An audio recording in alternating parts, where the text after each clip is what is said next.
Kord elasid metsas kaks suurt ja metsikut karu. Ühel päeval mett otsides leidsid nad väikese riidepombu. Selle sees oli väike poiss, kes magas sügavalt. Keegi on lapse siia maha jätnud, ütles pruun emakaru beebit käpakõrnalt silitades. Võtame ta endaga kaasa. Meil on ju omad lapsed, mis neist saab? Me ei jaksa veel üht suud toita, vastas must isakaru, kes oli metsa kõige suurem karu. Laps hakkas aga nutma ja isakarugi nõustus tema eest hoolitsema. Karud viisid lapse oma koopasse, kus väiksed karupoed juba ootasid.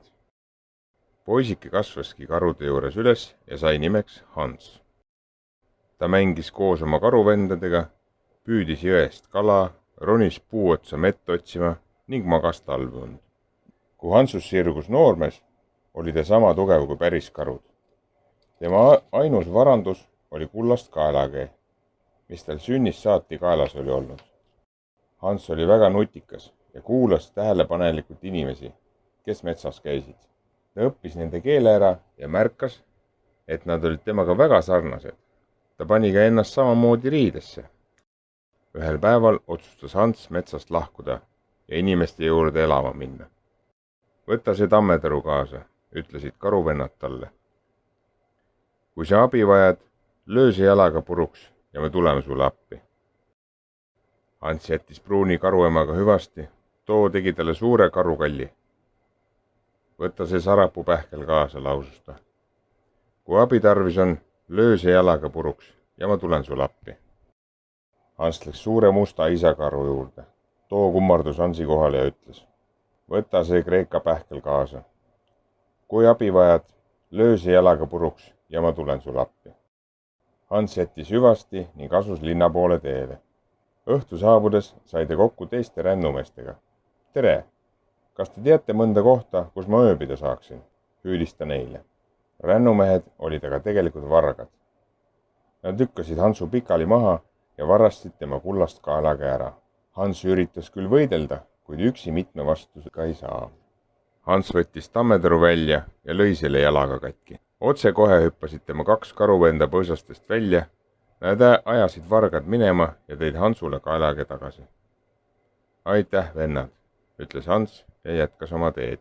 Lõpuks jõudis Hans linna. Seal oli väga kärarikas. Sugugi mitte nii vaikne kui metsas. Kõigil oli rutt ja keegi ei tahtnud temaga rääkida.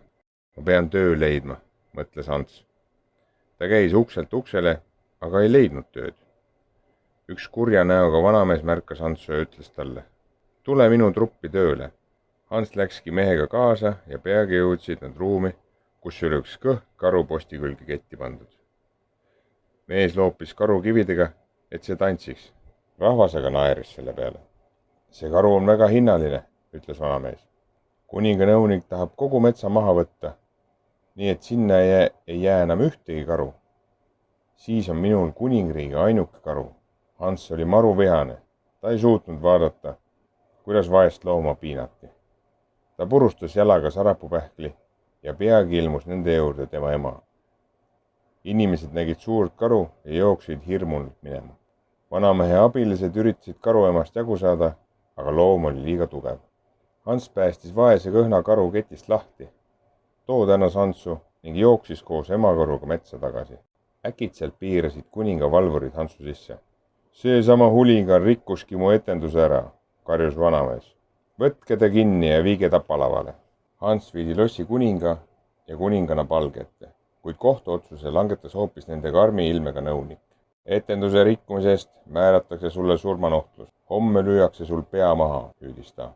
Valvurid ei teadnud aga, kui tugev Hans oli. Hans rebis enda ahelatest vabaks, võttis taskust Kreeka pähkli ning lõi selle jalaga katki. Peagi kuulsid kõik karumöörgid. Suur must isakaru loopis valvureid vasemale ja paremale, et Hansuni jõuda.